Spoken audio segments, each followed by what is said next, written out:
Turn it down a little. Is that okay with you? Porque siento triste y sé muy bien por qué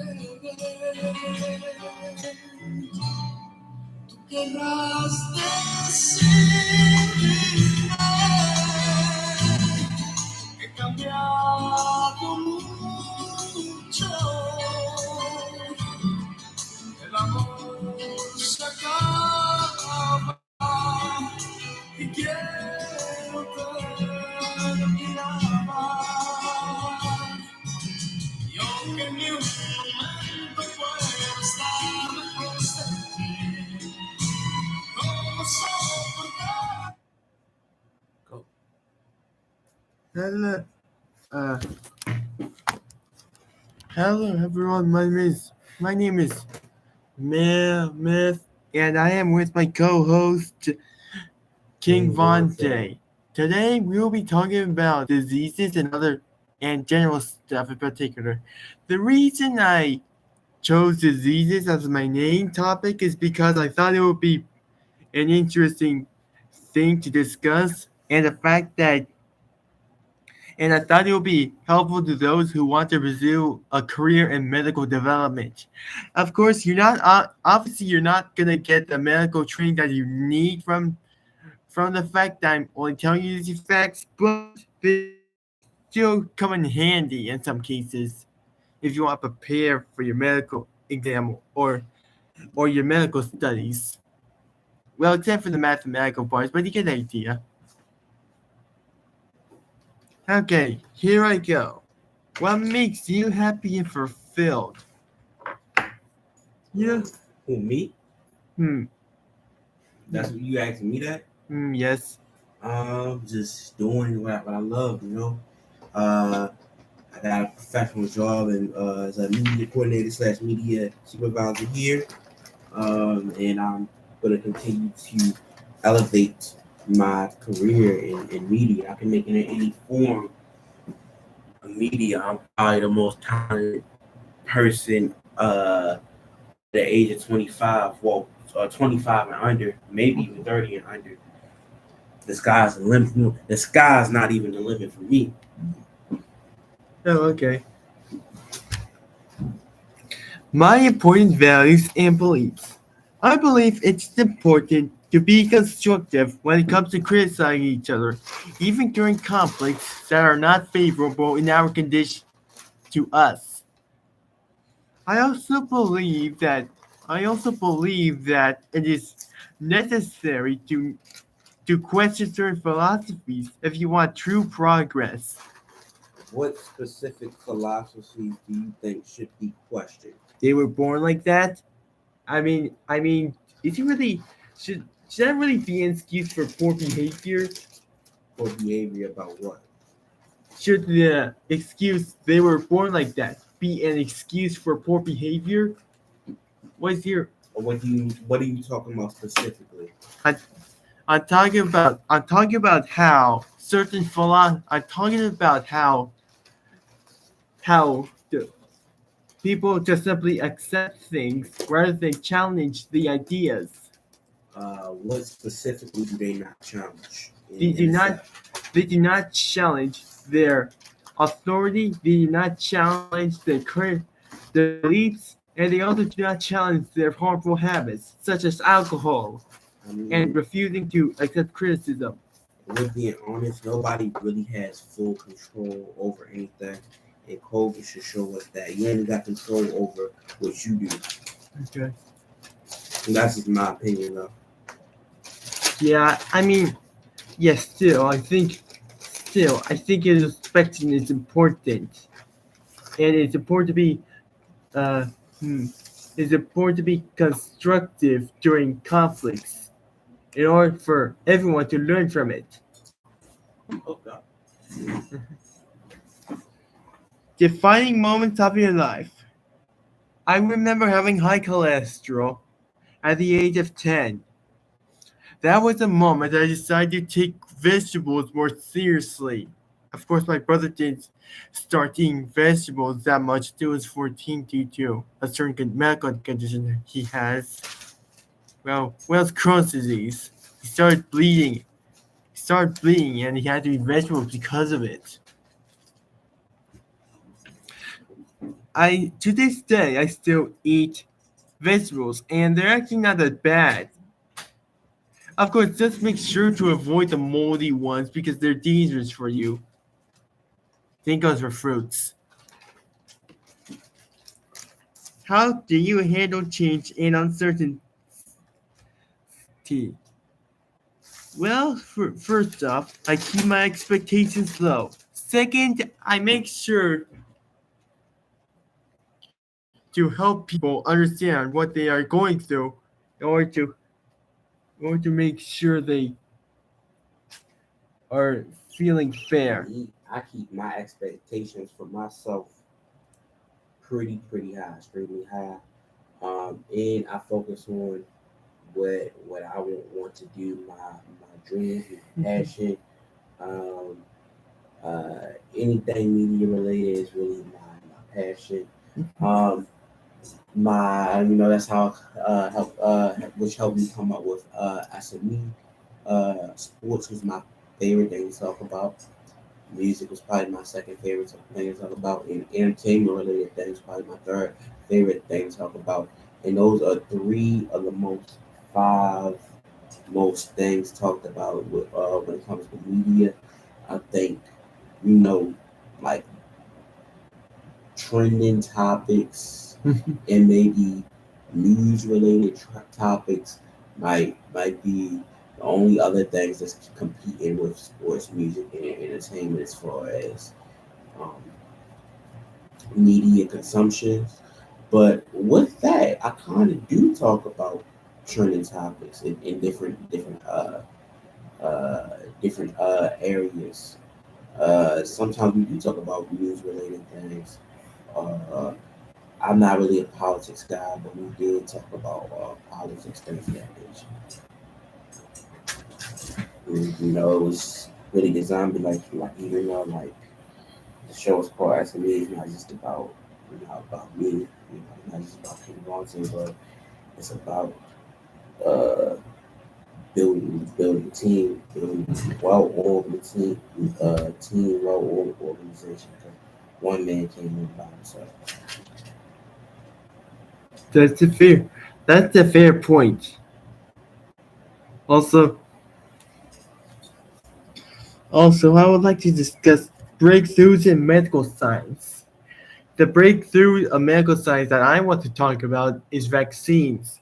Vaccines, in particular, are responsible for curing many of the diseases that were originally deemed incurable many years ago, specifically when cowpox existed. In fact, small vaccines are the reason why smallpox is almost non-existent nowadays. And smallpox was a dangerous disease that killed numerous people back in the day. Of course, not as much as a Black Death or any other or the other plagues, but still. Is there any specific vaccines that you're referencing? The cowpox vaccine. Okay. The cowpox because it involved taking the scabs of the cows, taking out the scabs of the people, grinding them into a vial, and then making them in order to make a vaccine. Originally, you had to open a wound to put the vaccine inside. Soon, they were cured. Science and technology. Breakthroughs. Oh, wait, my next topic is potential of renewable energy. I believe that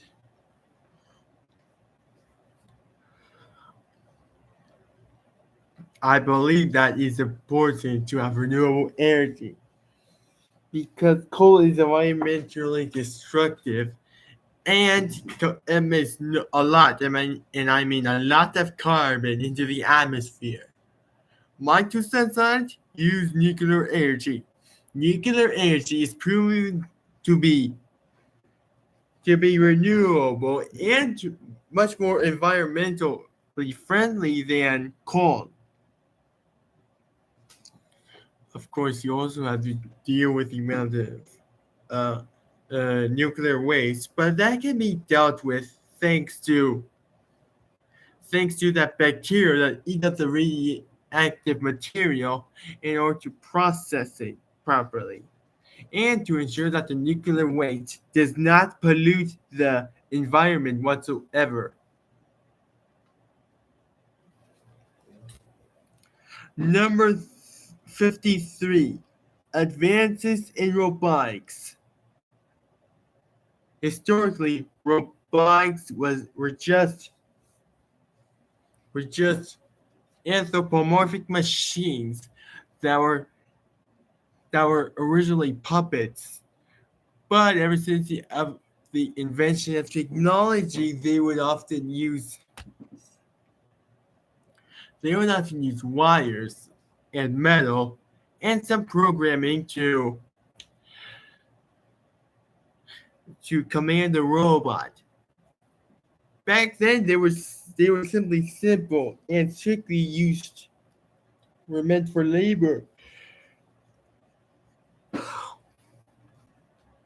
practices. But recently, robots have been getting more and more complex, such as their ability to rotate their wrists, have individual fingers,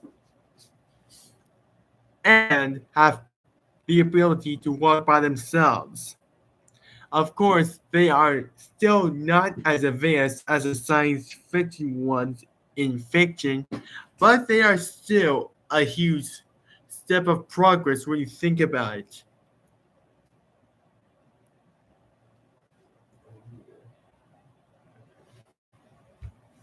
The mysteries of the universe.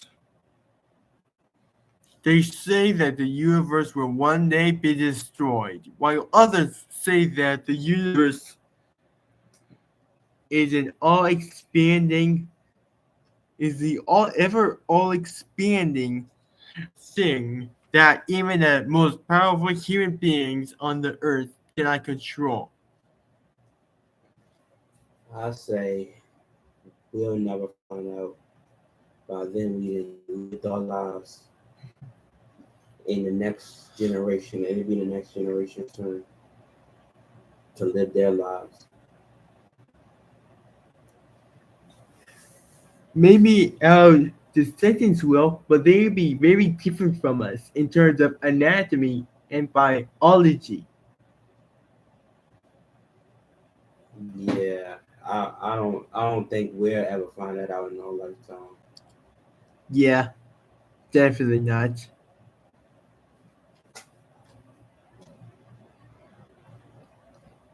So, But nobody really knows how long the universe has been around. All we know is that it was created by God. mhm. Number 55. The impact of climate change. Many, many have been polluting the oceans and deforesting the forests, ruining the biodiversity and the safety that humans and animals need to thrive. For example, there is a lot of oil pollution in Nigeria and and Singapore, thanks to the company known as Shell. A lot of forests in the Democratic Republic of Congo, Brazil, and Indonesia have have cut down their forests, reducing them to what they once were, with the most egregious being Indonesia because they did for palm oil business and and it also disrupted the rainfall flow for Australia, making Australia much more dangerous to live in due to the high risk of wildfires.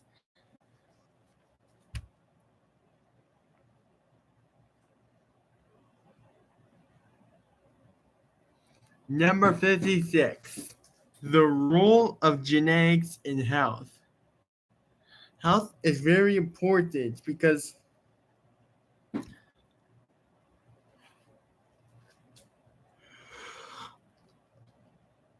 Team. okay.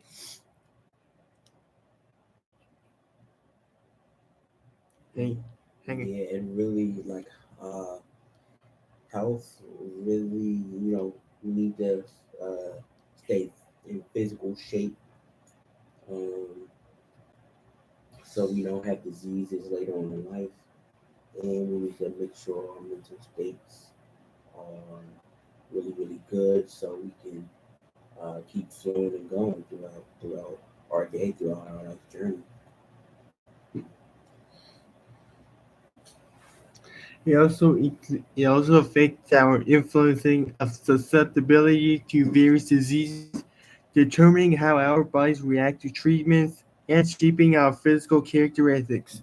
Meaning our genes can predispose us to certain health conditions, while which can be managed better with the understanding of our genetic makeup. Yeah, physical, mental, and emotional, spiritual well-being is all equally important, in my opinion.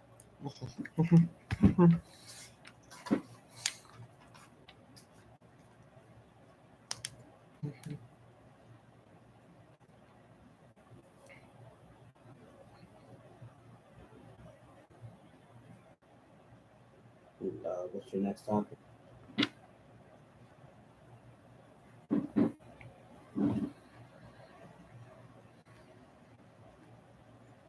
Emerging technologies in transportation. Historically, transportation has been strictly about the wheels and the animals. It wasn't until the Industrial Revolution that cars were invented, and they were used to drive to put other people to places where they normally wouldn't go.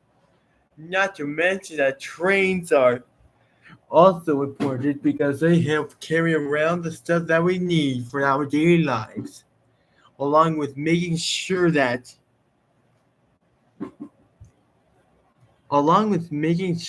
everyone can thrive equally. Fast forward to the modern era where where trains have adapted aerobic technologies influenced by birds to help influence their speed, not to mention the touchscreen screens that many cars have for convenience, replacing the manual screws and physical lights that we need in order to check out the status of our car.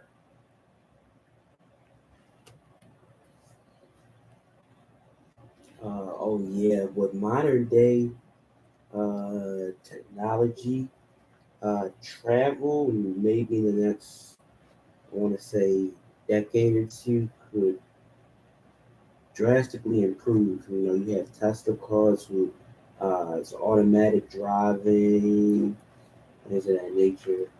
Uh, who knows? I'm kind of intrigued to a certain degree, specifically with the with us having Teslas that can automatically drive, to see how this transportation go over the next couple of decades.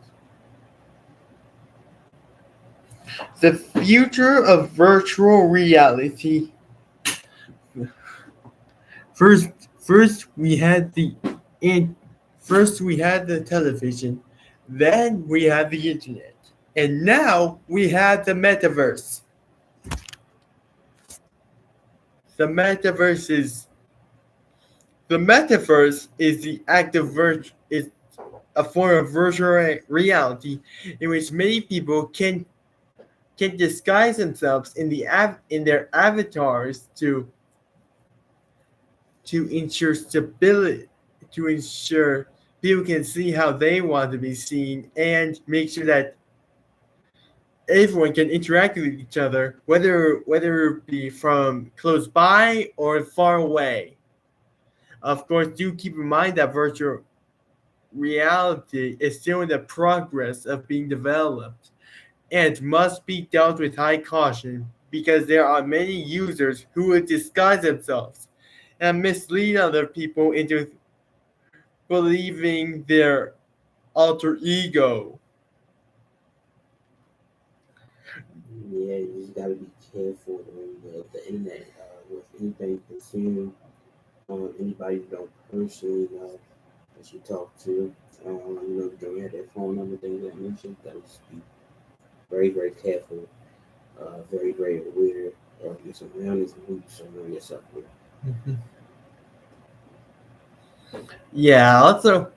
Also I learned about that. I watched the film Ready Player One, and there was something about the big character stopping Parzival from contacting the female avatar because of uncertainty of whether or not they are being genuine or not. Yeah, like if you don't know the person personally, or you haven't seen the person in person, take everything with a grain of salt. Number okay, that I will keep in mind. Number 59 as my main topic. Ethical dilemmas in scientific research. Many people use rats instead of people to test their medicine because rats have been proven to be more effective at dealing with the medicine than humans. Rats also reproduce much faster than humans, making them more ideal for testing than humans. Of course, many could argue against it because rats are animals like us too, and they're living beings like us. You could argue that certain experiments could be used on humans. But you said that, yeah, they're living beings, but what else you say about rats? I'm just curious. They reproduce much faster than humans, Okay. making them deemed more ideal for testing than humans when it comes to medicine and experiments. I mean, I think you would rather want to experiment on them than experiment on one of the most, well, humans are the most intelligent beings that we know of. We did make buildings, tools, electronics, ways of farming, and technology.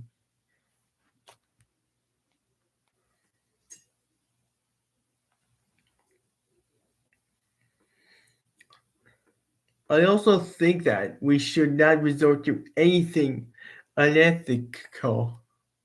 Although, like the infamous experiments of Japan, in which people tried numerous experiments that were harmful to the humans. What are some things that you think is unethical? I think that trying to kill people while experimenting is unethical because there is uncertainty. I would also like to point out that it is hard to tell whether or not the human will always be in the fit form to experiment on. For example, don't ask a bodybuilder to lift a 1-ton car. That's dangerous. Yeah. And definitely don't toss off queer people off a building just because of your religion. Or or and don't just toss someone off a building just because they're queer and they are against your religion. Fair, yeah.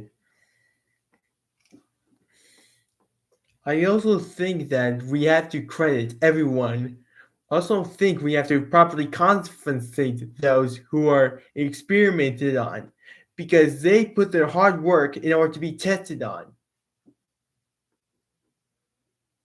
Yeah, I don't really think humans should be experimented on.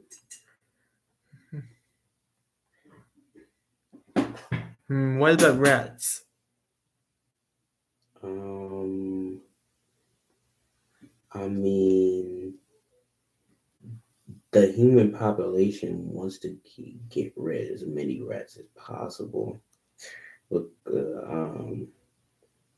so I mean, if you're an animal lover, you'll say no. But if you're here for the population of what most people would seem like see rats as dangerous, somewhat dangerous species to humans, then you might want to. I guess you wouldn't mind. I think it's kind of dangerous to experiment on a rat unless you have full control over it. Like because a rat bites you, you get rabies. It's that's gonna that that's gonna really hurt you. And kill you. It could kill you. Also, the human population is at 7 billion, 8 billion right now, which is rather uh, concerning because a lot of humans have destroyed the environment in the name of farming and food. Of course, you could argue that food is not properly distributed among the So populations. you think we're overpopulated? Hmm. Well, I'll say yes.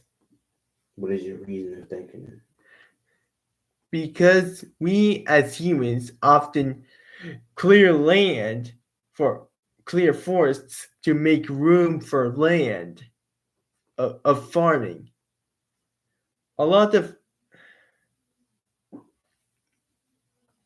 a lot of people also get into freaking conflicts and with the wildlife. For example, the people of India killing tigers and elephants for their own protection, despite the tigers and human, I despite the mean, tigers and elephants being important. the animals eat each other all the time. Animals attack each other all the time as well. It's just the circle of nature. I'll be right back. Keep on going. Keep on going.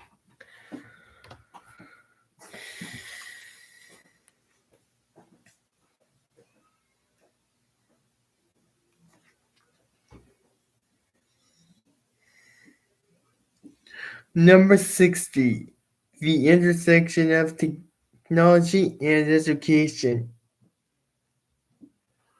A lot of people often use technology as an excuse for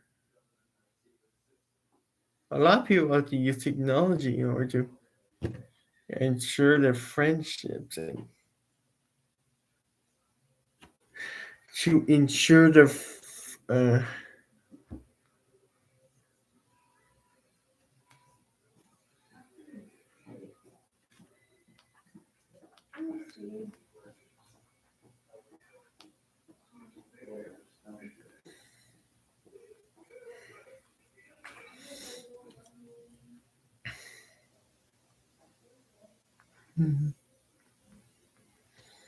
well, technology and education came to the forefront in the pandemic. Schools have long used technology to enhance teaching and learning. Technology has the potential to close achievement gaps, but also exacerbate disparities. At the beginning of the pandemic, Michael Garrett, Vice President and Institute Fellow, led the experts across AIR to launch the National Survey of Public Education's response to COVID-19. This project was designed to better understand what was this going on in our nation's districts and schools, and stimulate conversations with the policymakers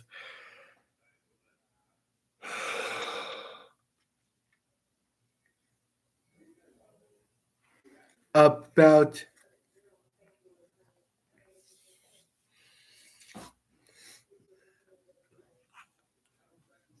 Hey, so what topics did you have while I was gone?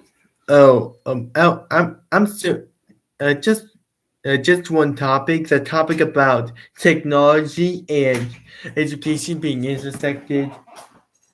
Okay.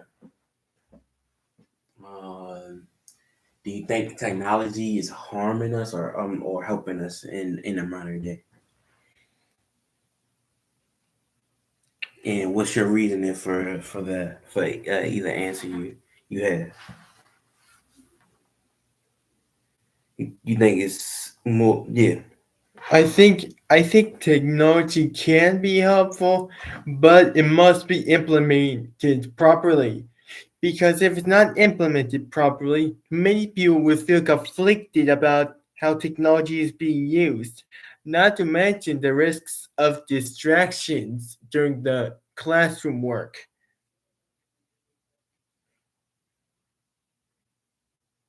Oh yeah.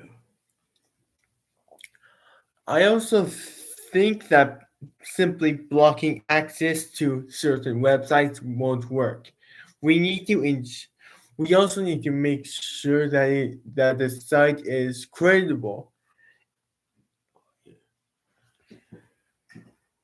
Yeah. Like you're saying all the websites or just specific ones? Specific ones Like which ones should be blocked. should or shouldn't be blocked? YouTube should not be blocked because it is important for research by many official organizations. What should be blocked? Hmm. Porn websites and harmful propaganda websites. Okay. Yeah, that's fair. Next topic. Just a bit off topic. I wasn't really done about discussing the overpopulation of hu of. I wasn't really done with discussing You the. can circle back to it. Oh, okay. Yeah. What are your thoughts on it? I just think that with the amount of humans we have, it would be unsustainable to have like 8 billion of those phones because of the smartphones because they need rare materials. Oh Texture? Oh yeah. Um. Yeah, but I mean, the more resources, the more money you have, the more the more we as humans are going to be able to make a lot more different things. A lot of the things that uh, a lot of the things that we do do have are made in China. Things of that nature. But I think we as humans are going to continue to evolve. Yeah, yeah. You do make a understandable point. Okay, he's about to pull up his next topic. Unless he wants anything to add on to what he just said. I Oh, also yeah. Okay. let me add one more thing. Let me think about it for a little first. I guess you can move on if you can think about it later on. You can go circle back to it. Oh, okay.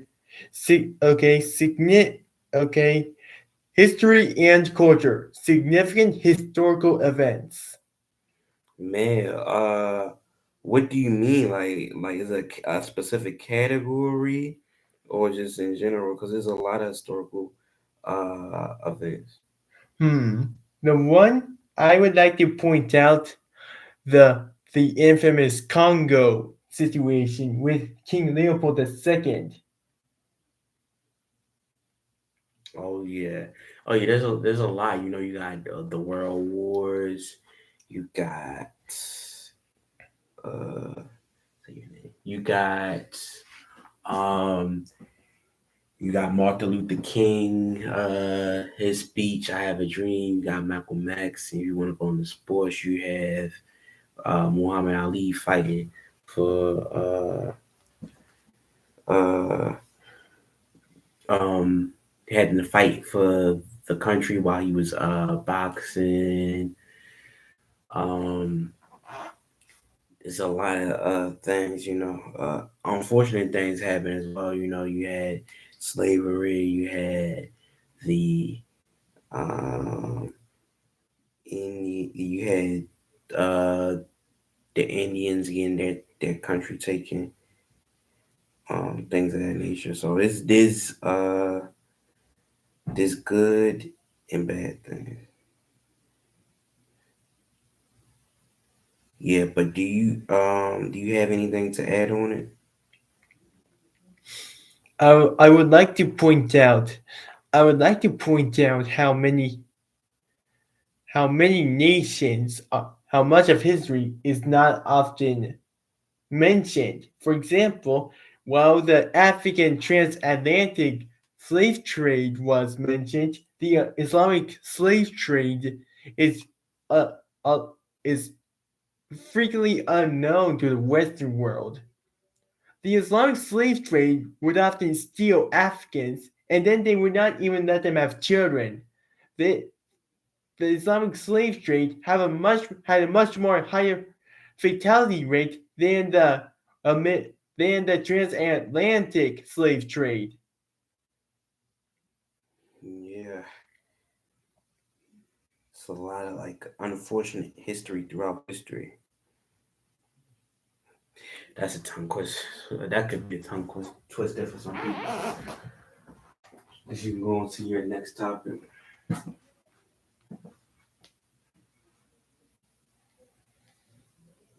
Ancient civilizations and their contributions. Hey, wait, are you? Yeah. Hi, Mary. This is Devontae. Hi, Javante. I'm the media coordinator. Okay, nice. Oh, I yeah. brought William. Yeah, we have here right now is hosted Really? and the radio.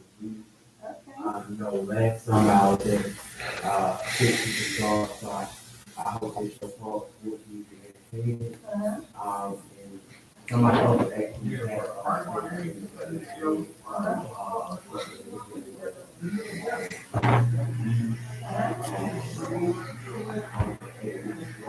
I'm just going to discuss my next topic: the ancient civilizations and their contributions.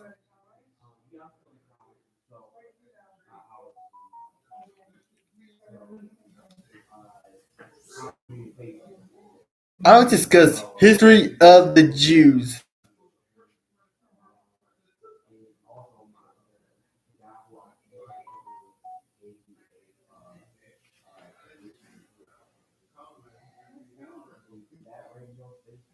Jews had significant influence and contributed to the development and growth of human progress in many fields, both historically and in modern times, including in science and technology, philosophy, ethics, literature, governance, business, art, music, comedy, theater, cinema, architecture, food, medicine, and religion. Jews wrote the Bible, founded Christianity, and had an indirect but profound influence of Islam. In many in these ways, Jews have also played a significant role in the development of Western culture. History: Israel and Judah.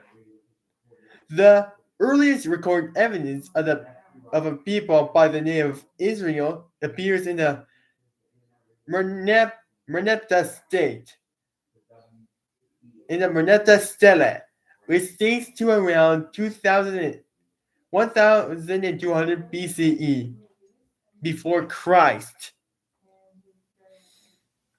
Before Christ's era. The majority of scholars agree that this text refers to the Israelites, a group that inhabited the central highlands of Canaan, where archaeological evidence shows that hundreds of small settlements were constructed between the 12th and 10th centuries BCE. The Israelites differentiated themselves from neighboring peoples, including various characteristics, including religious practices, prohibition of intermarriage, and an emphasis on genealogy and family history. In the 10th century BCE, two neighboring Israelite kingdoms, the northern kingdom of Israel and the southern kingdom of Judah, emerged. Since their inception, they shared ethnic, cultural, linguistic, and religious characteristics despite the complicated relationship. Israel, with its capital mostly in Samaria, was larger and wealthier, and soon developed into a regional power. In contrast, Judah, with its capital in Jerusalem, was preposterous and covered a smaller, mostly mountainous territory. However, while in Israel, the royal succession was decided by military coup d'etat, resulting in several dynasty changes.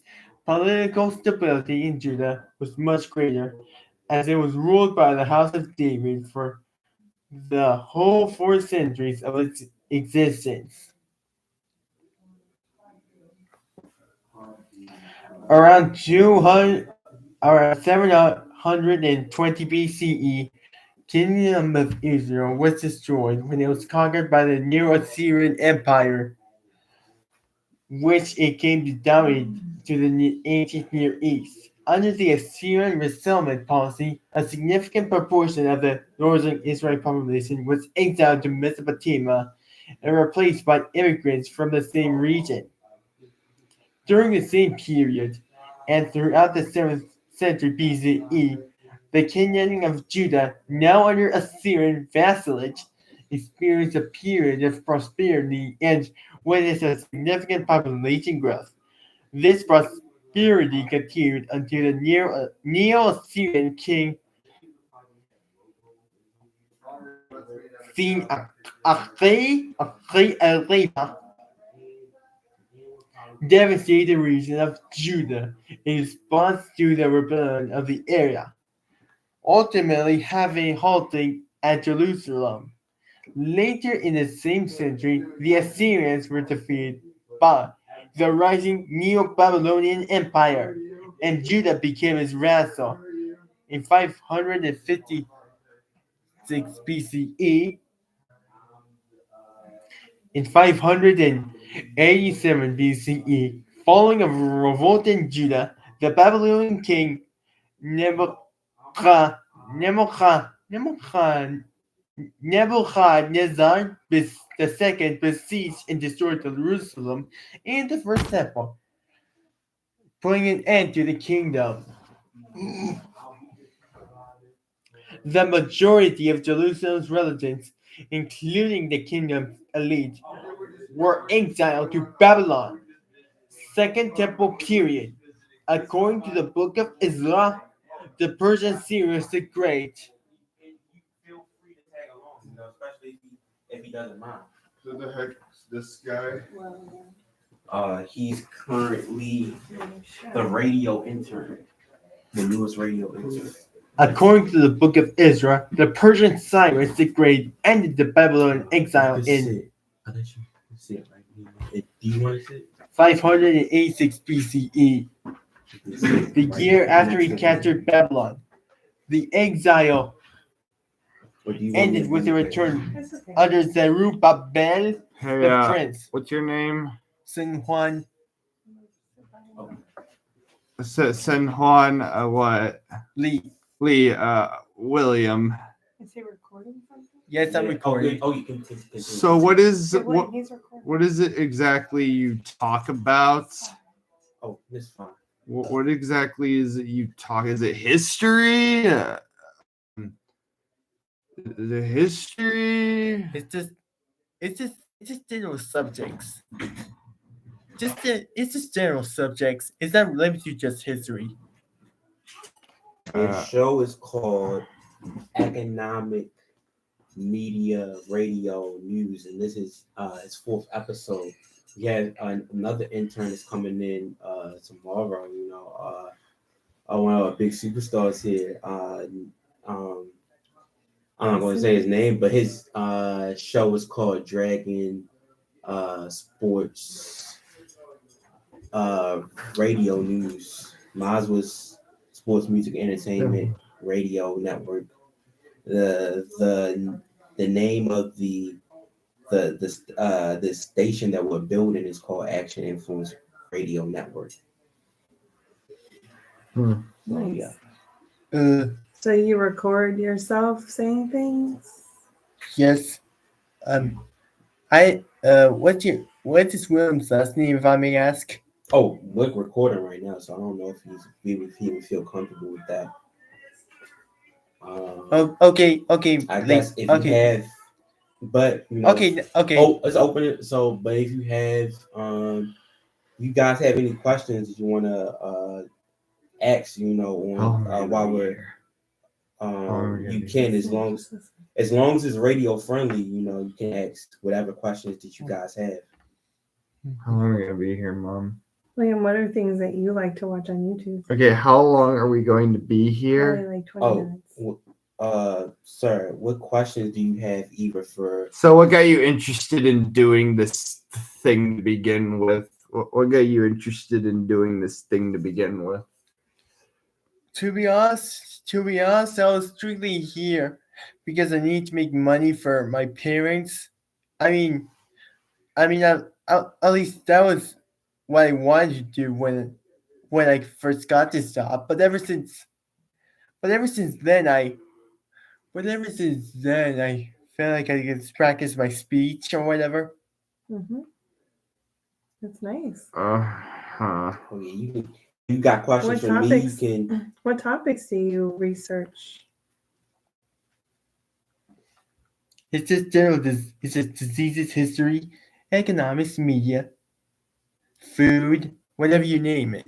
Mm-hmm. Nice. Well, we can listen to him. See, record. Do you have any pets? I used to have 4 budgies, but they were from PetSmart, and PetSmart often handles birds in not so safe ways. For example, they will often grab the birds, making them stressed out. Mm. Oh my god! Oh, yeah. Nice. Yeah. So do you? So you just did this because you need to get money, pretty much. I respect that. Yeah, I respect that. Is do you guys have any questions for me? Y'all can feel free to go back and forth if you want to, like, ask him a question and ask me a question. If you guys are. But this is recorded, right? Yes. Yes. Okay. Yes, it's live. Yeah, we might can be able to edit it if we get our editor here. Aren't you the editor? No, but my best friend is. Is he in this building currently? He was the editor intern here, and it's possible that he will be here being officially a professional editor. Interesting. If he chooses to do so.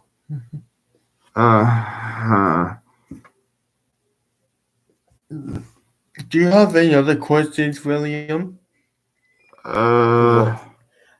I can kind of tell him about me. So mainly, throughout my whole career pursuing media, first I did play-by-play sports broadcasting camp, which is the #1 sports broadcasting camp for ages 10 to 18. I was one of the big superstars there. Then about a year or two. Well, I did that from 2020 on in the Okay, summer. In the what summer, got you interested in doing this to begin with? What got you interested? well, I'm trying to build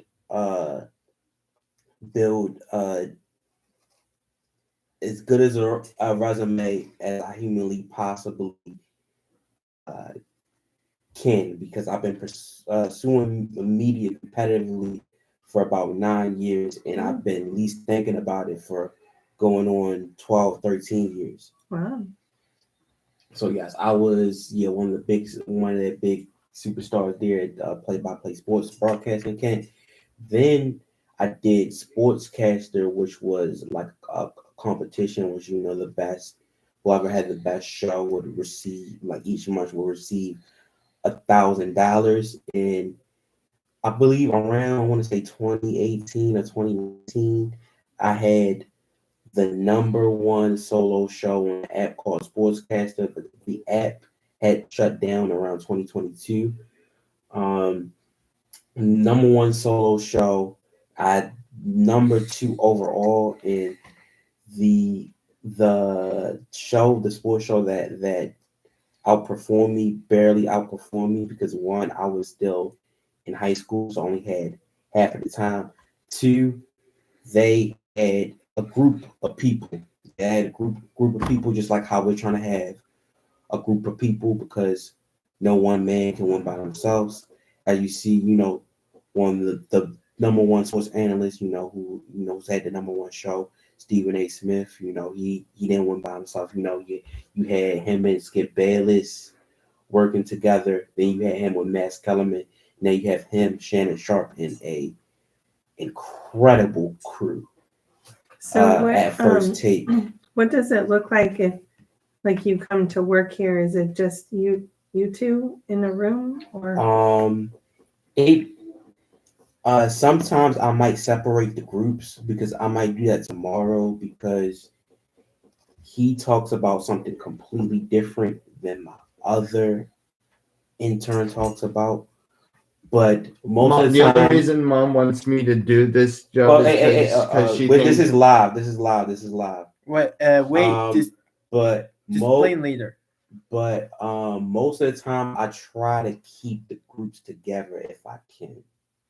So I want to have people to have as much chemistry as possible, because if you look at no matter what level of media you're looking at, the people that's podcasting, they have a group of people that's live streaming. There's a lot of solo live streamers, but a lot of the real successful, there's some successful solo live streamers, but a lot of the real successful ones, they have a cohesive group together. Same with the radio shows, same with the television shows. Really, there's only a few people you can maybe think of at the top of my head that's really successful on their own. I mean, you have Wendy Williams, but she does have a lot of guests, and she's been doing it for a really long time. You have DL Hughley, but I guess you can argue that the audience is starting to shift because of modern day technology. So a lot of people, they at least have that duo by their side, somebody to lean on. Well, yes, I did Sportscaster. I had really I think I really performed a lot better than I should have, especially at the time I was doing it by myself, unless my cousin-in-law was available and was able to come on. Those guys had a lot more experience than I did at the time, because I was maybe about 14, 15 years old. Then I, So have finally. does he did you research something that you're reading, or? I read up. I'll just. I did do research. Mhm. What were you talking about when we came in? I was talking about the. I was talking about the history of the Jews. Oh, okay.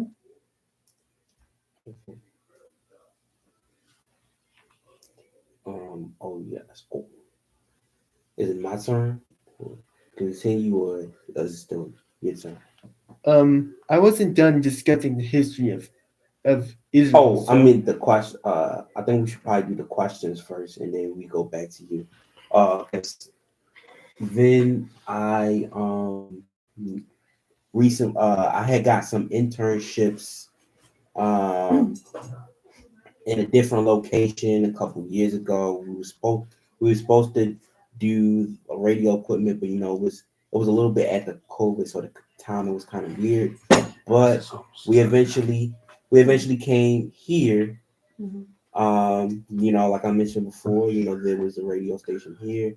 I came up with sports, music, entertainment, but at how at first I didn't really know what to call it, so I just kind of called it at the company.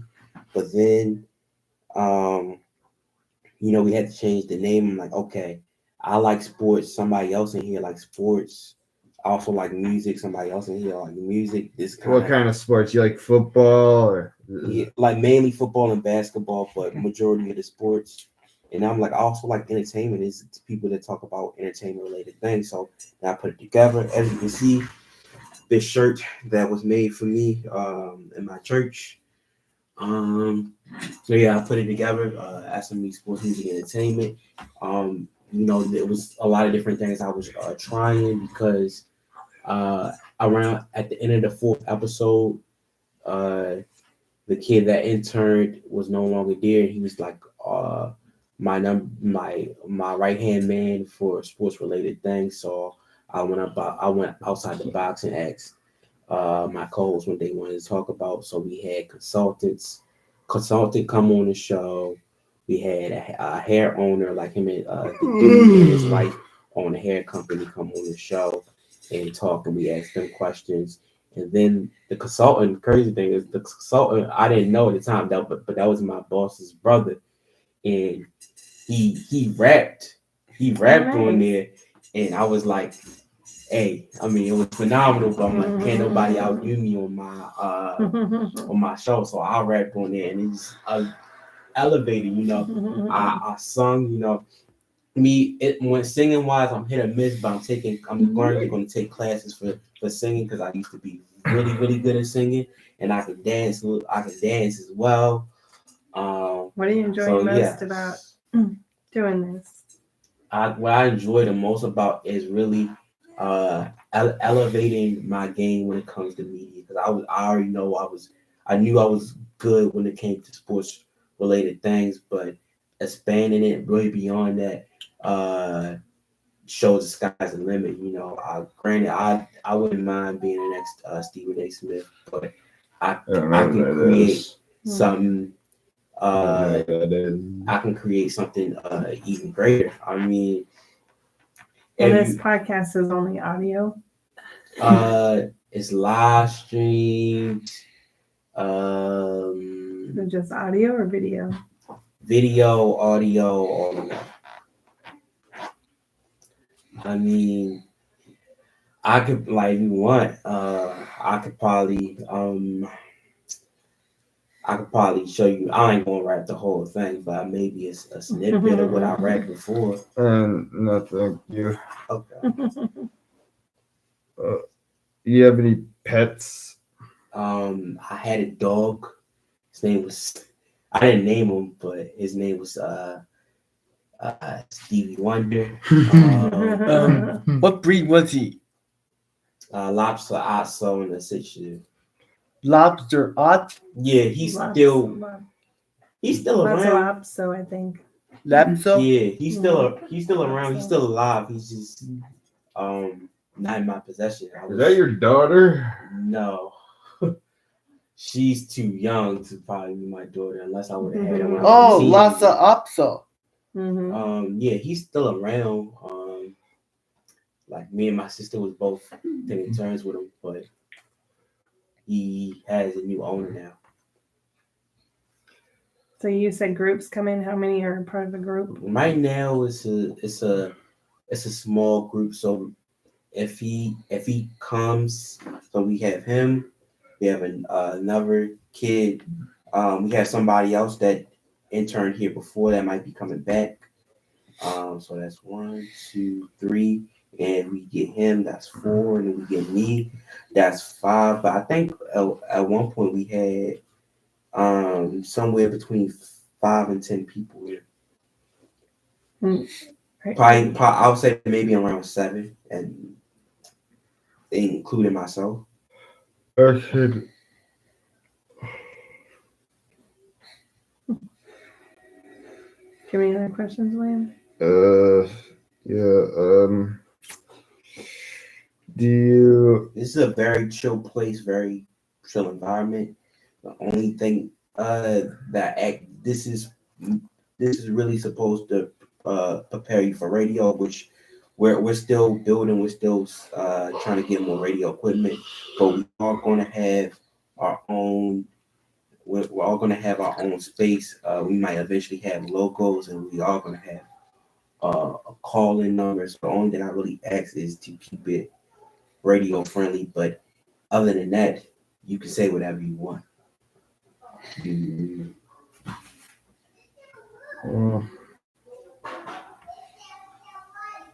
So, I mean, thanks for talking. Are you interested? Not really, to be honest, but I mean, It's kind of I far for have- us. It was a long drive for us to get here. oh wow, How Well, long? it was nice Yeah, talking right. to you. What's your name again? Javante. Javante. Well, it was nice talking to you, Javante. Man, I mean, we Appreciate your had. time. Yeah, Are you gonna come back here? I don't know. I hope he changes his mind because we had people that. Well, we started. Me and my friends just started a podcast related to movies, and you said that's what Oh he yeah, likes. yeah, he loves movies. He could talk about that. Yeah. We'll talk to Kayla and see what happens, but it is kind of far for us to drive. You seem sad. It just was a long way to get here, and it's hard to encourage them to want to do anything. So it's hard. I mean, Appreciate your time, though. Thank you so much. I wish you well and I all mean, you. I guess one thing I could probably do is maybe show him a video of what I've done, what you've done here.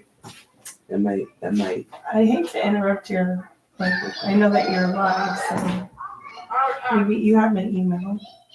Oh yeah. Okay. I don't know where I see where it is. Thank you so much. Okay.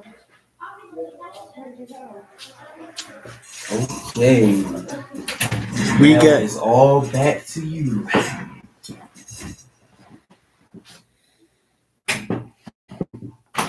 how long did they take to drive again? I couldn't She really said far, but far. yeah, that's none of our concern at the moment. Yeah, that's fair. Let me continue with continue with the Jews.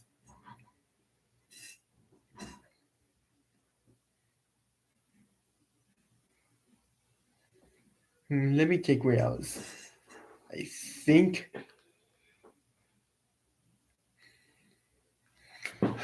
Okay, there I am. Judea was under the control of the Achaemenids until the fall of their empire to Alexander the Great.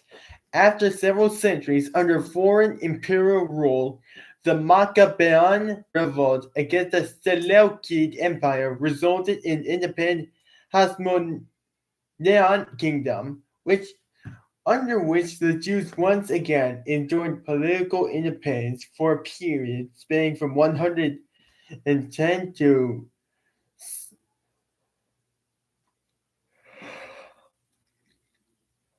33 BC. 63 BCE. Under Hasmonean rule, the boundaries of the kingdom were expanded to include not only the land of historical kingdom of Judah, but also the Galilee and Transjordan. In the beginning of this process, the Idumeans, who had infiltrated southern Judea after the destruction of the first temple, were converted en masse. In 63 BCE, Judea was conquered by the Romans. From 37 BCE to 6 CE, the Romans allowed the Jews to maintain some degree of independence by installing the Herodian dynasty as vassal kings. However, Judea eventually came directly under Roman rule and was incorporated into the Roman Empire as the province of Judea.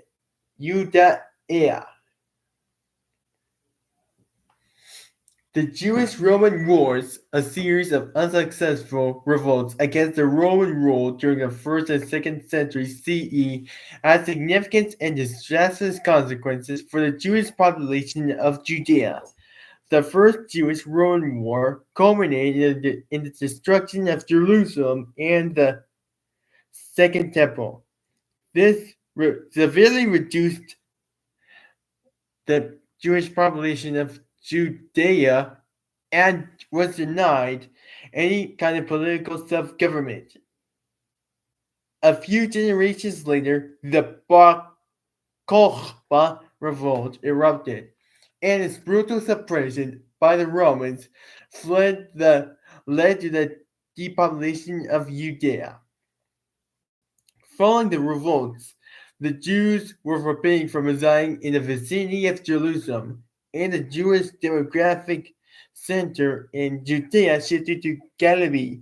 Similar upheavals impacted the Jewish communities in the empire's eastern provinces during the diaspora revolt, revolting to near-total destruction of Jewish diaspora near communities of Libya, Cyprus, and Egypt, including the highly influential community in Alexandria. The destruction of the Second Temple in 70 CE brought profound changes to Judaism. With the temple's central powers of Jewish worship gone, religious practices shifted towards prayer, Torah study, including oral Torah, and communal gatherings in synagogues. Judaism also lost much of its sectarian nature.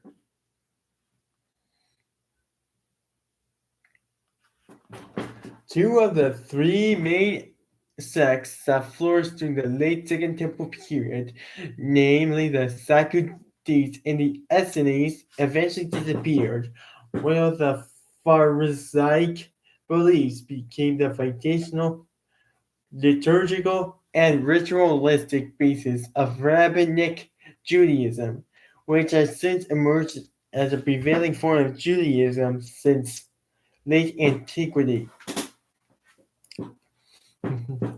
Babylon and Rome.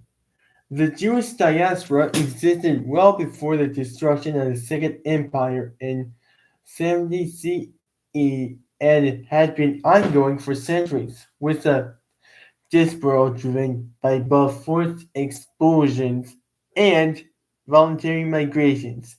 In Mesopotamia, a testimony to the beginnings of the Jewish community came finding Joachim's ration tablets, listing provisions aligned to the exiled Judean king and by his family by Nebuchadnezzar II, and further evidence from the Al-Yahud tablets, dated to the 6th to 5th centuries BCE and related to the exiles from Judea arriving after the destruction of the First Empire. Though there is ample evidence for the presence of Jews in Babylonia, even from 626 BCE. In Egypt, the documents from Elephantine revealed that the trials of the community founded by a Persian Jewish garrison at two fortresses on the frontier during the 5th to 4th centuries BCE. And according to Josephus, the Jewish community in Alexandria existed since the founding of the city in the 4th century BCE by Alexander the Great. By 200 BCE, there were well-established Jewish communities both in Egypt and Mesopotamia, Babylonia, and Jewish sources. And in the 2 centuries that followed, Jewish populations were also present in Asia Minor, Greece, Macedonia, Cyrene, and beginning in the middle of the 1st century BCE in the city of Rome. Later in the 1st century BCE, as a result of Jewish-Roman wars, a large number of Jews were taken as captives, sold into slavery, or compelled to flee from regions affected by wars, contributing to the formation and expansion of Jewish communities across the Roman Empire, as well as Arabia and Mesopotamia. After the Bar Kokhba revolt, the Jewish population in Judea, now significantly reduced in size, made efforts to recover from the revolt from the devastating effects, but never fully regained its previous strength. In the 2nd to 4th century CE, the region of Galilee emerged as the new center of Jewish life in Syria Palestina, experiencing a cultural and demographic flourishing. It was in this period that two central rabbinic texts, the Mishnah and Jerusalem Talmud, were composed. However, as the Roman Empire was replaced by the Christianized Byzantine Empire under Constantine, Jews came to be persecuted by the church and their authorities, and many immigrated to communities in the diaspora. In the 4th century BCE, Jews are believed to have lost their position as a majority in Syria Palestina.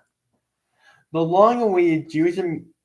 long-established Jewish community of Mesopotamia, which had been ruling under Parthian and later Sasanian rule beyond the confines of the Jewish Empire, became an important center of Jewish study as Judea's Jewish population declined.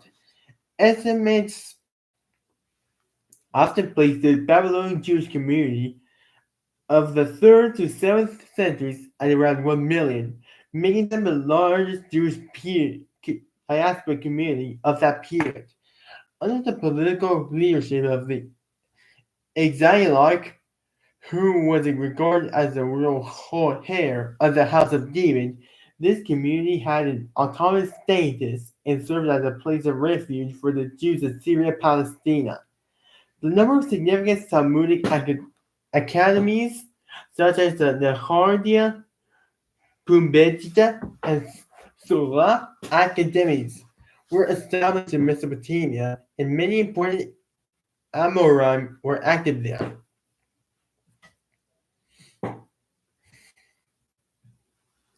The Babylonian Talmud, a centerpiece for Jewish religious law, was compiled in Babylonia in the 3rd to 6th centuries, Middle Ages.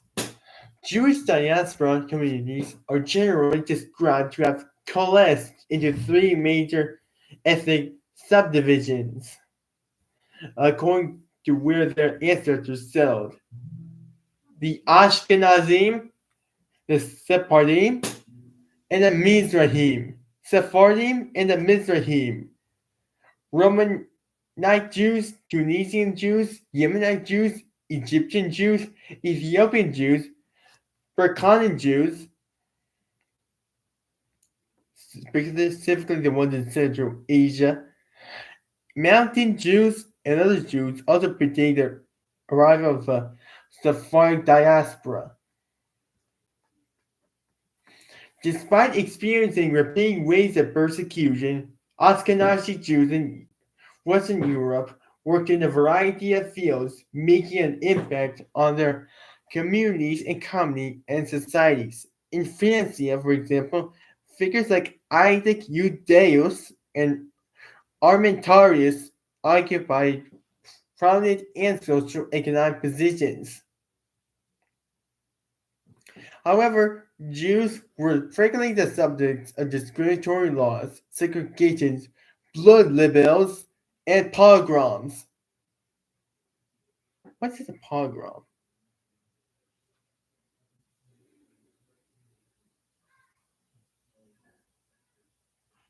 We can continue.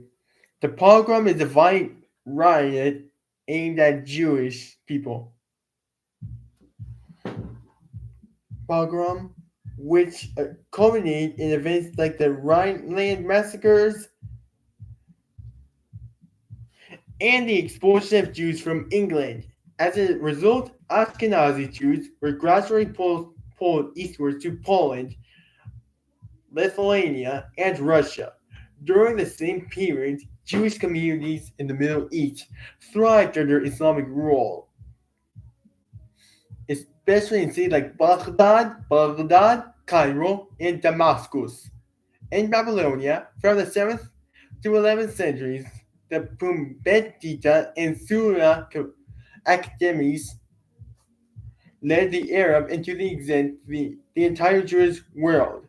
The deans and students of the said academies defined the Geonic period in Jewish history.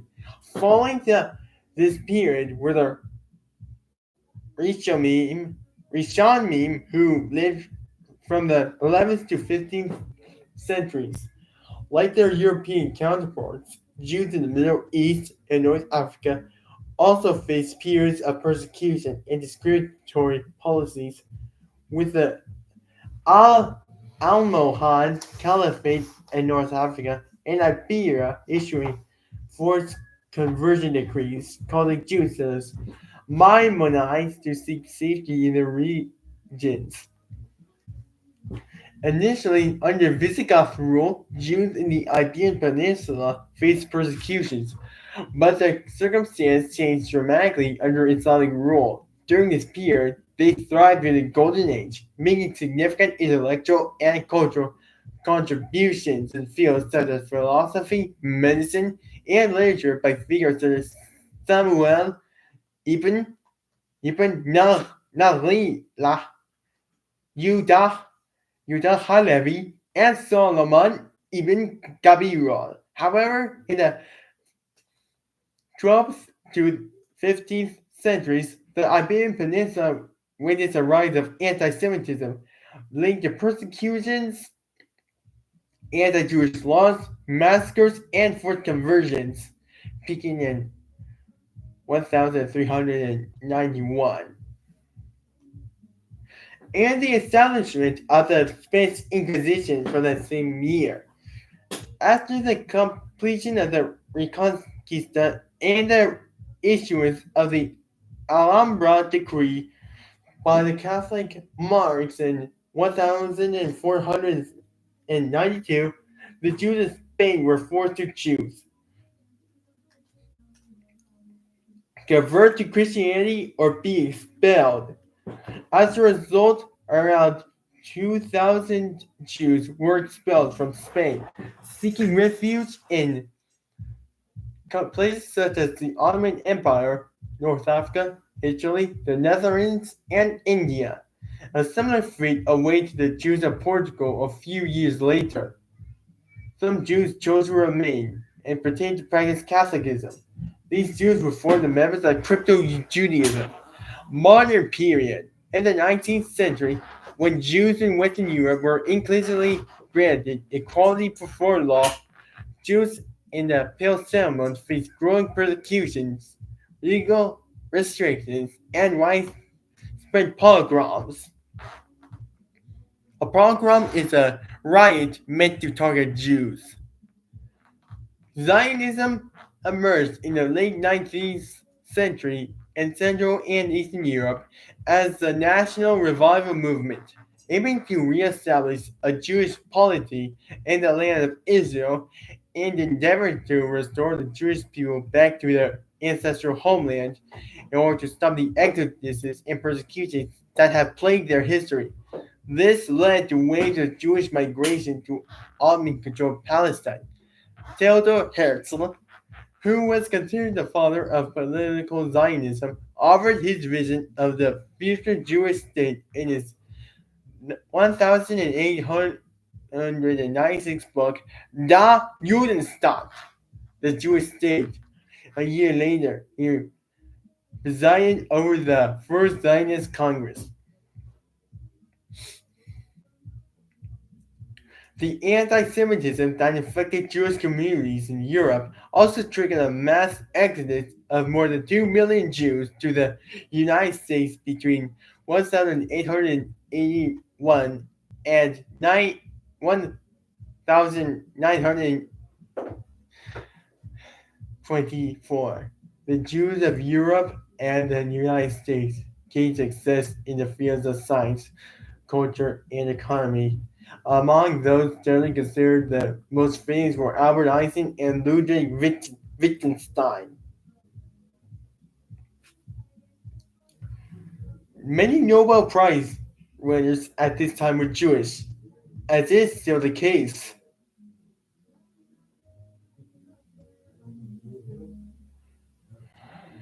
When Adolf Hitler and the Nazis came to power in Germany in 1933, the situation of Jews deteriorated rapidly.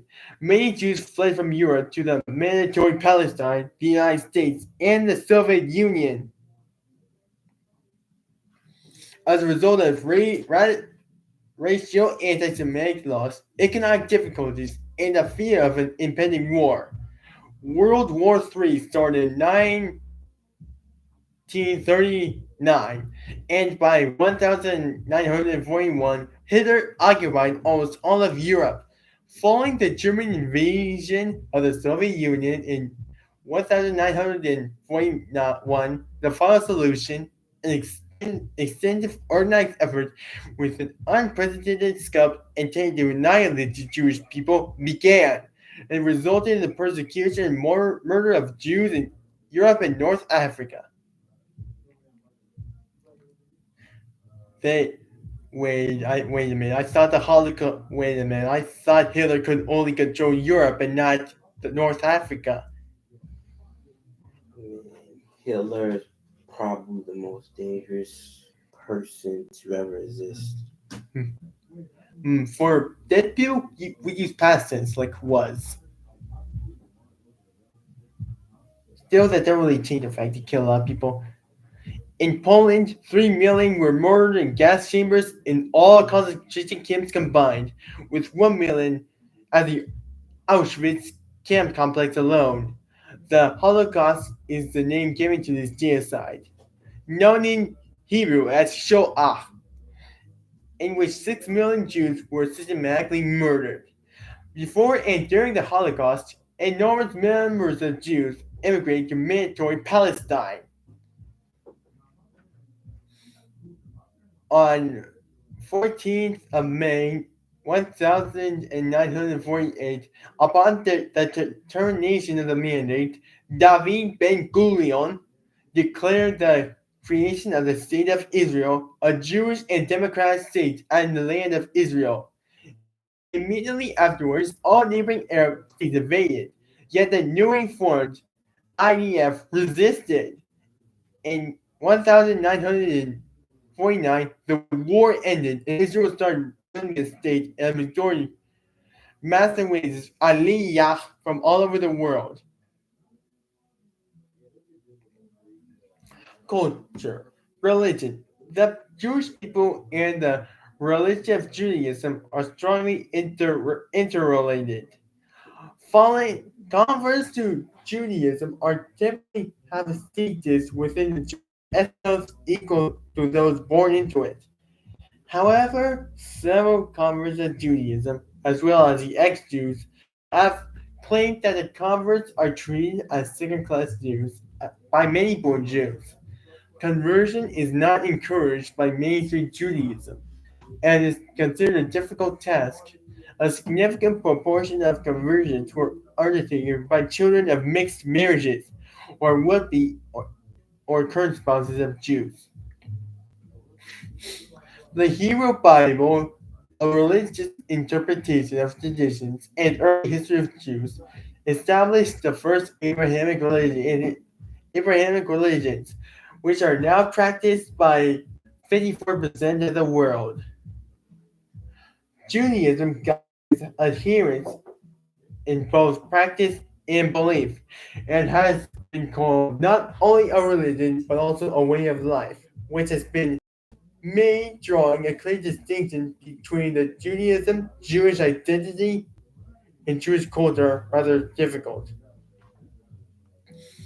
Throughout history, in eras and places as diverse as ancient Hellenic world, in Europe before and after the age of the Enlightenment, the Haskalah, in Islamic Spain and Portugal, and North Africa and the Middle East, India, China, or the contemporary United States and Israel, cultural phenomena have developed that are in some sense characteristically Jewish without being at all specifically religious. Some factors in this come from within Judaism, others from the interaction of Jews or specific communities of Jews with their surroundings, and still others from the intersocial and cultural dynamics of the community as opposed to the form of the religion itself. This phenomenon has led to considerably difficult Jewish cultures unique to their own communities. Languages. Hebrew is a liturgical language of Judaism, termed Lashon HaKodesh, the Holy Tongue. The language in which most of the Hebrew scriptures, Tanakh, were composed. In the daily speech of the Jewish people for centuries. By the 5th century BCE, Aramaic, a closely related tongue, joined Hebrew as the spoken language of Judea. By the 3rd century BCE, some Jews of the diaspora were speaking Greek. Others, such as the Jewish communities of Asoristan, known to Jews as Babylonia, were speaking Hebrew and Aramaic, the languages of the Babylonian Talmud. Dialects of these same languages were also used by the Jews of Syria, Palestine at the time. For centuries, Jews worldwide have spoken the local or dominant languages of the regions they migrated to, often developing dialectal forms or branches that became independent languages. Yiddish is the Judeo-Geran language developed by the Ashkenazi Jews who migrated to Central Europe. Ladino is a Judeo-Spanish language developed by Sephardic Jews who migrated to the Iberian Peninsula. Due to many factors, including the impact of the Holocaust on European Jewry, the Jewish exodus from the Arab Muslim countries, and widespread immigration from other Jewish communities around the world, ancient and distinct Jewish languages of several communities, including Judeo-Jordan, Judeo-Arabic, Judeo-Berber, Krimchak, Judeo-Malayalam, and many others, have largely fallen out of use.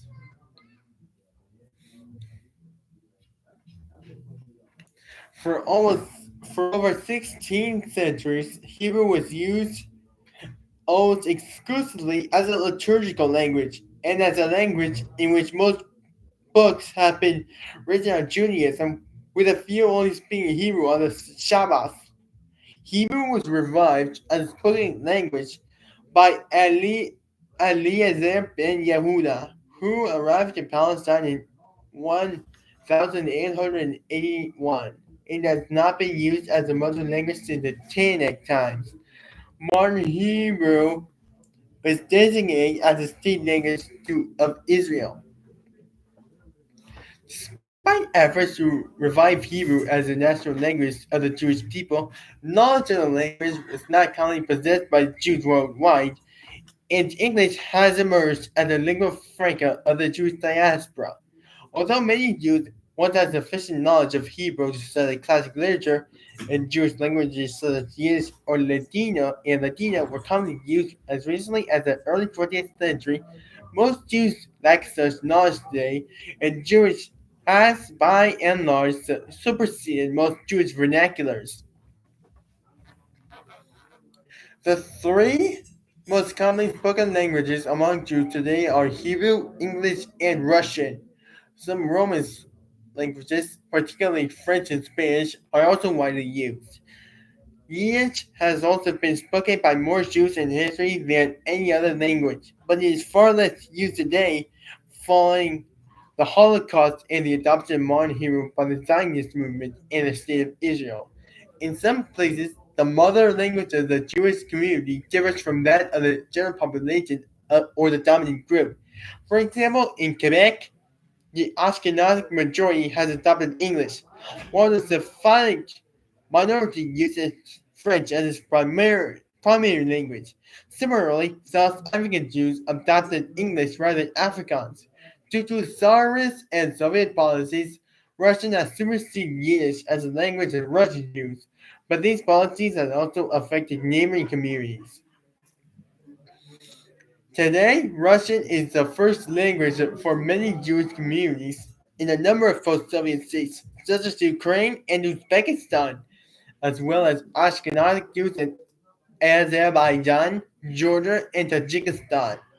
Although communities in North Africa today are small and dwindling, Jews there are shifted from multilingual group to a monolingual one, or nearly so, speaking French in Algeria, Morocco, and the city of Tunis, while most North Africans continue to use African or Berber as their mother tongue.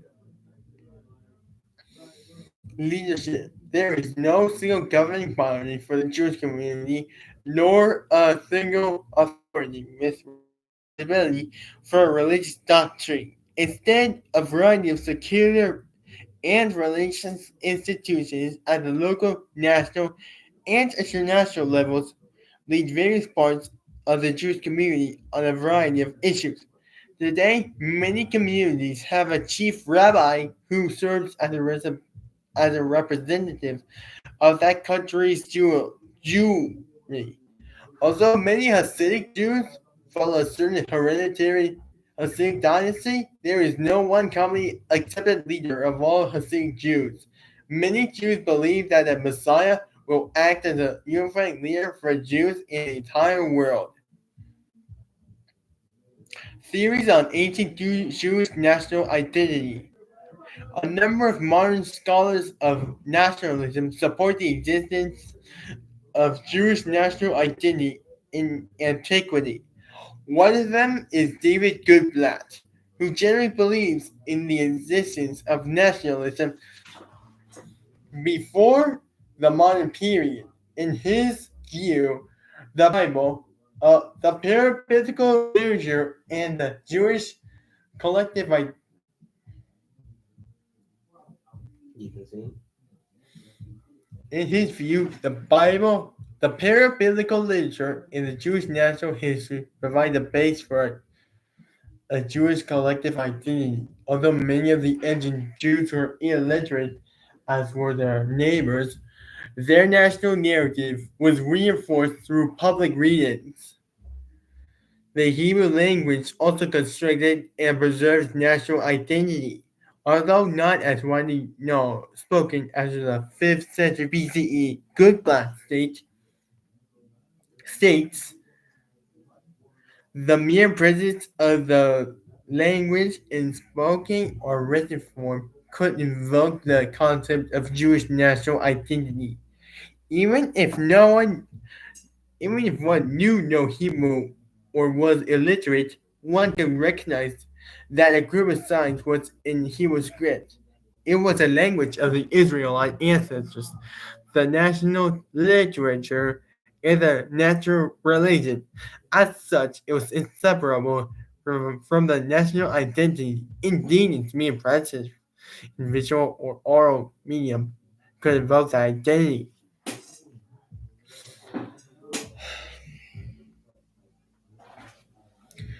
Anthony D. Smith, an historical sociologist considered one of the founders of the field of nationalism studies, wrote that the Jews of the late Second Temple period provide a closer approximation to the ideal type of a nation than perhaps anywhere else in the ancient world. He adds that this observation must make us weary of pronouncing too readily against the possibility of a nation, and even a form of religious nationalism before the onset of modernity. Agreeing with Smith, Goodblatt suggests omitting the qualified religious from Smith's definition that ancient Jewish nationalism, according to Smith, religious component in national memories and culture is common even in the modern era. This view is echoed by political science Tom Garvin, who writes that something strangely with modern nationalism is documented for many people in medieval times and in classical times as well, citing the ancient Jews as the several obvious examples, along with the classical Greeks and the Gaulish and the British Celts. Can I take a break? Oh, yeah. I guess I talk about some of the football games that went by. As you all know, the first game that happened was the Texans and the Chargers. I just think that it's kind of funny. It's kind of very interesting that Justin Herbert gets a pass that nobody else get. They tried to put him on the same conversation on the same level as a Joe Burrow, Josh Allen, and Lamar Jackson, and I thought that was very, very, very disrespectful um, to those guys. As Lamar Jackson came into the league at 21 years old and led the Ravens to a playoff berth. Then at age 22, won unanimous MVP. And if you will actually watch the game, if you actually watch football, um, that game versus Tennessee wasn't really his fault, and the man got crucified for it. But this guy, Herbert, this is second goal. You know, he had a 27-point lead versus the Jaguars. Not really supposed to blow that, and they lost. Um, then you had this where everybody favored Houston, and you went the whole year with only throwing three interceptions. So you shown you can take care of the football, and you threw four interceptions in the moment of truth. So even you got to concede that CJ we were wrong on CJ Stroud, even though he had a sophomore slump, because in the moment of truth, he has shown that he can show up. Only teams that he hasn't really been able to beat is the Chiefs and the Ravens, which are teams that almost nobody beats. Um, you had to admit CJ Stroud is better than Justin Herbert. You had to admit that current day, D'Amico Ryans is better than Jim Harbaugh. Or you had to admit the Texans is better than the Chargers, or the Texans is just a more run organization than the Chargers. But either way, y'all gotta something gotta give. My Ravens believe that he deserves MVP, and he gets MVP and Super Bowl MVP. It's time to put him in those top six conversations of all time.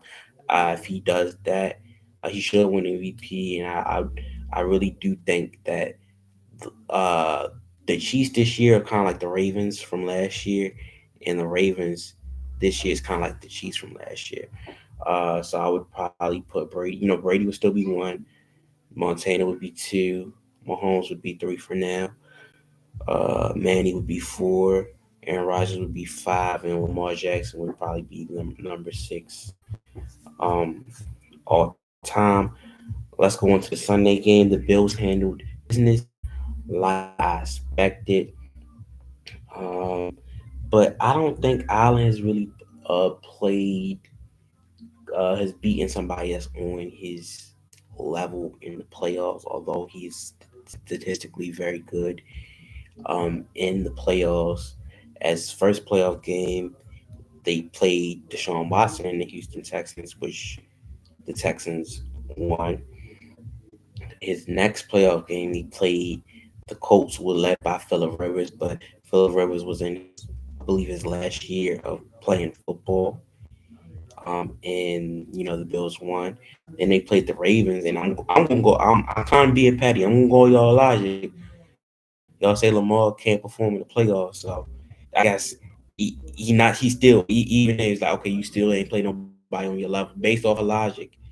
Um, but even then, like, it hurt quarter, so you played Tyler Huntley throughout the second half. Um, Tyler Huntley was the starting quarterback for the Ravens. Then you played the Chiefs. Out, everybody loses the Chiefs. You played the Patriots the next year, divisional rival, but led by Matt Jones, who nobody's gonna mistake him for Josh Allen.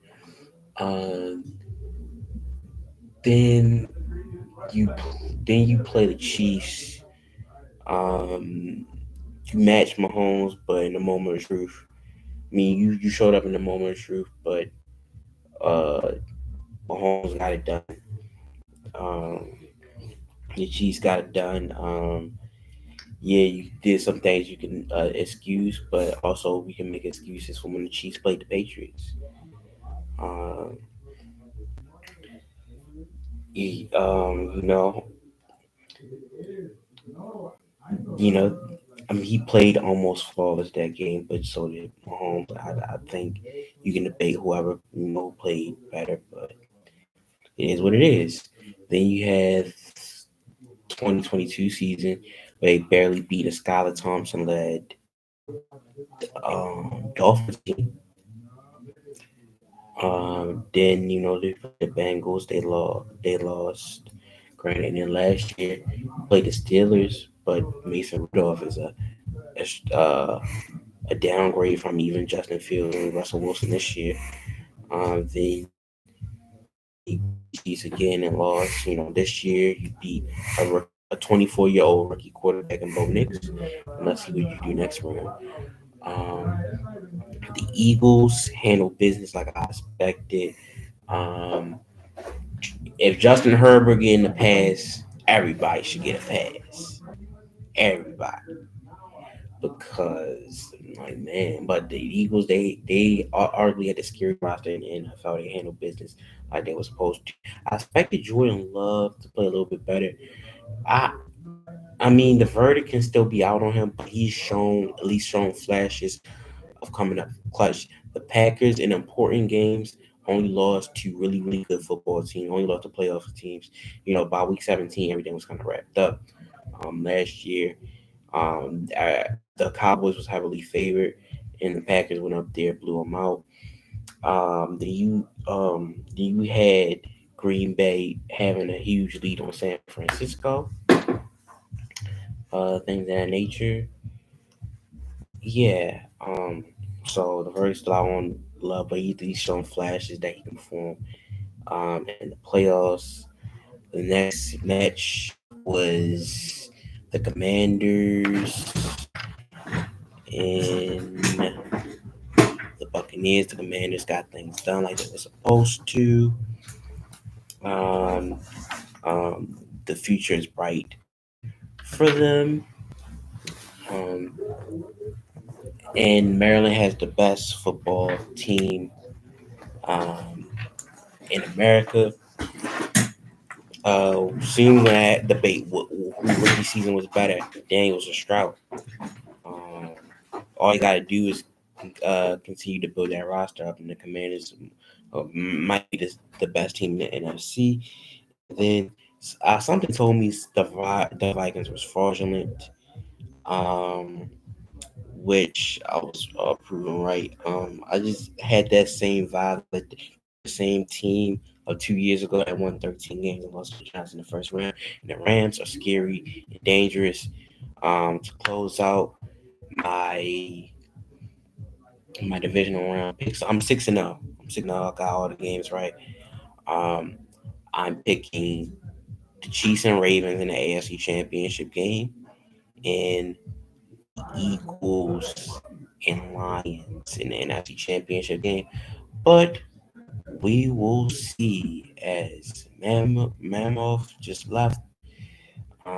King JTH, another host on the show. And we are out. Peace.